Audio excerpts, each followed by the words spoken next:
ಇಲ್ಲಿ ಮೊಟ್ಟೆ ಇದೆ. ಇವಾಗ ನಾವು ಫ್ರೆಂಚ್ ಫ್ರೈಸ್ ತರ ಶೇಪ್ ತರ ನಾವು ಕಟ್ ಮಾಡ್ಕೊಂಡಿದೀವಿ ಆಲೂಗಡ್ಡೆನ. ಇವಾಗ ಅದನ್ನ ಫ್ರೈ ಮಾಡ್ಬೇಕು, ನಾರ್ಮಲ್ ಫ್ರೆಂಚ್ ಫ್ರೈಸ್ ತರ.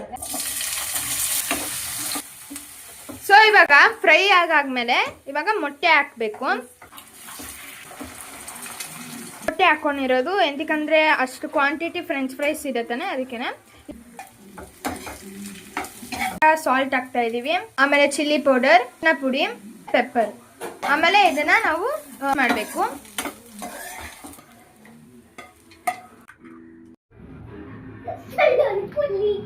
ಇವಾಗ್ಲೂ ಚೆನ್ನಾಗಿದೆ. ಈ ಡಿಶ್ ಯಾರು ಮಾಡಿರೋದಂತ ಕಂಡಿಡೀರಿ ಗೊತ್ತಾಗಿಲ್ವಾ?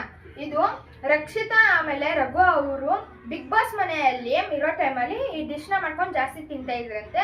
ಸೊ ನಾವು ಇವತ್ತು ಈ ಡಿಶ್ ನ ನಾವು ಮಾಡಿದೀವಿ.